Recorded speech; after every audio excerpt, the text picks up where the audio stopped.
வணக்கம் உறவுகளே. இன்று நாம் காண இருப்பது விஜய் அவர்கள் காஞ்சிபுரத்தில் நடத்திய காமெடி ஷோ மாநாடு பற்றி தான் பார்க்க இருக்கிறோம். வாங்க பார்க்கலாம்.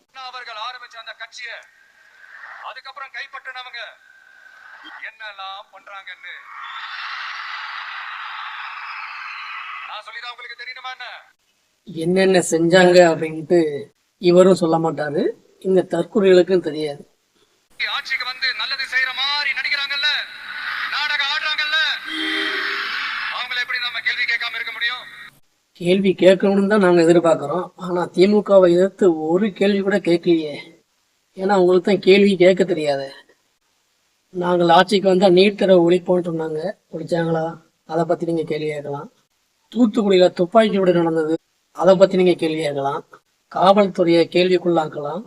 மணற்கொள்ளை, கனிம வள கொள்ளை நடக்குது, அதை பற்றி கேள்வி கேட்கலாம். நீங்கள் தான் எதை பற்றியுமே கேள்வி கேட்க மாட்டேன்றீங்களே. நமக்கு எல்லாமும் செய்த மக்களுக்காக எல்லா நல்லதையும் செய்யணும், அதிகாரப்பூர்வமாக செய்யணும், அங்கீகாரத்தோடு செய்யணும், ஒட்டுமொத்த மக்களுக்கும் செய்யணும்.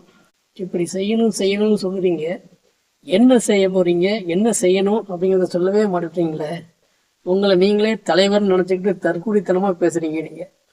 அதனாலதான் மக்களிடம் செல் அப்படின்னு சொன்ன அண்ணாவை கையில் எடுத்தோம். அவங்க சொன்ன மாதிரி மக்களை நோக்கி போறோம். என்னது மக்களை நோக்கி போறீங்களா? மக்களை தாண்டா உங்களை நோக்கி வைக்கிறீங்க. எங்கேயாவது இந்த கூத்து நடக்குமா? 40 பேர் செத்து போயிருக்காங்க, அவங்க துக்கம் விசாரிக்க நீங்க அங்க போகணுமா?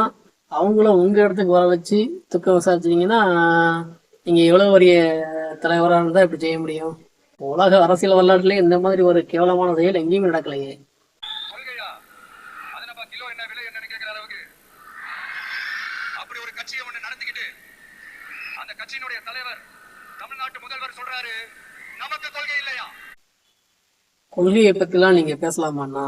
யோசிச்சு பாருங்க. உங்களுக்கு தெரியுமா உங்க கொள்கை என்ன அப்படின்ட்டு? சரி, உங்களை விடுங்க, நீங்க தான் தற்கூரி, உங்களுக்கு தெரியறதுக்கு வாய்ப்பு இல்லை. உங்க கட்சியில இருக்கிற யாரையாவது ஒருத்தரை சொல்ல சொல்லுங்க உங்க கொள்கை என்னன்ட்டு. ஒருத்தருக்கும் தெரியாது. சரி, கட்சியில உள்ளதை விடுங்க, உங்க தொண்டர்களையாவது தொண்டர்கள்னா உங்க ரசிகர் பட்டாளத்துல யாரையாவது ஒருத்தரை சொல்ல சொல்லுங்க. இல்லை இந்த கூட்டத்துல வந்தவங்க ஒருத்தர்கிட்ட கேளுங்க கொள்கை என்னன்ட்டு. ஒருத்தர் சொல்லிடட்டும். உங்களை தற்கொலைன்னு கூப்பிடுறத நாங்க நிறுத்திடுறோம். ஜாதிவாரி கணக்கெடுப்பு எடுக்க சொன்னோமே, எங்களை பார்த்து கொள்கை இல்லையா என்று கேட்கிறார்களே அப்படிங்கிறாரு. ஜாதிவாரி கணக்கெடுப்பு எடுக்க சொல்றதுனாலயே நீங்க கொள்கைவாதின்னு எப்படி சொல்லுவீங்க? இதுதான் உங்க கொள்கையா? இது ஒரு திட்ட செயல்முறை, இது ஒரு திட்டம். ஜாதிவாரி கணக்கெடுப்பு எடுக்கணும்னு சொன்னது, அதை வரவேற்கிற நல்ல விஷயம்தான். ஆனா நீங்க கொள்கைனா என்னன்ட்டு நாம் தமிழர் கட்சி பிள்ளைங்கிட்ட போய் கேட்டீங்கன்னா ஒவ்வொருத்தனும் 3 மணி நேரம் பேசலாம். இயற்கை வளங்களை பாதுகாத்தல், தமிழின நீட்சி, மாநில தன்னுரிமை, தமிழிலேயே ஆட்சி மொழி, பெண்களுக்கு சம உரிமை, அனைவருக்கும் தரமான சமமான கல்வி, மருத்துவம் இலவசம், இப்படி பேசிக்கிட்டே போவாங்க. இதுதான் கொள்கை. சும்மா ஜாதிவாரி கணக்கெடுப்பு எடுக்க சொன்னதுனாலே நீங்க ஒரு பெரிய கொள்கைவாதி அப்படின்ட்டு கிடையாது. அப்புறம் சமூக நீதி பத்தி பேசுறீங்க.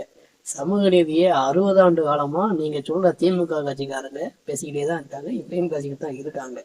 வந்தா என்ன செய்வோம்? சமூக நீதியை நீங்க சொல்ற சமூக நீதியவே எப்படி நீங்க பெற்று தருவீங்க? கேட்டா எல்லாத்துக்கும் வீடு, அப்புறம் மோட்டார் பைக் வாங்கி கொடுப்போம். இலவசத்தையே எதிர்க்கிறேன்னு சொல்ற நீங்க, இலவசத்தை கொடுத்து மக்களை கெடுத்துட்டாங்கன்னு சொல்ற நீங்க, இப்போ என்ன பண்றீங்க? அதே இலவசத்தானே அறிவிக்கிறீங்க. அதனால தான் நீங்க மாற்று அரசியல் கிடையாது, நீங்கள் மற்றும் ஒரு அரசியல், அவ்வளவுதான்.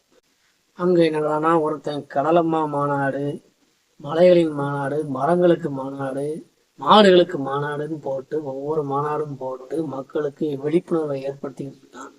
நீங்க என்னன்னா உங்களை சுத்தி ஒரு தற்கொலை கூட்டத்தை உருவாக்கிட்டு இருக்கீங்க. சரி, ஒரு தற்கொலை கூட்டத்தை தானே உருவாக்க முடியும். நல்ல தலைவன் தான் ஒரு நல்ல சமூகத்தை உருவாக்க முடியும். உங்ககிட்ட அது எதிர்பார்க்கறது மிகப்பெரிய தவறு தான். ஆமா, எல்லாம் இருக்கட்டும். இந்த கரூர் பிரச்சனைக்கு அப்புறம் பாஜகவை பத்தி, உங்கள் கொள்கை எதிரியான பாஜகவை பத்தி எதுவுமே வாய் திறக்க மாட்டேங்கிறீங்களே. திமுக கட்சி பெயரையுமே சொல்ல விமர்சிக்க மாட்டேங்கிறீங்களே. ஏன்? பாட்டுகளுக்கு 10 ரூபா, பாட்டுகளுக்கு 10 ரூபா அப்படின்னு பாட்டு பாடினதோட சரி, திமுக எதிர்ப்பு அதோட முடிஞ்சது.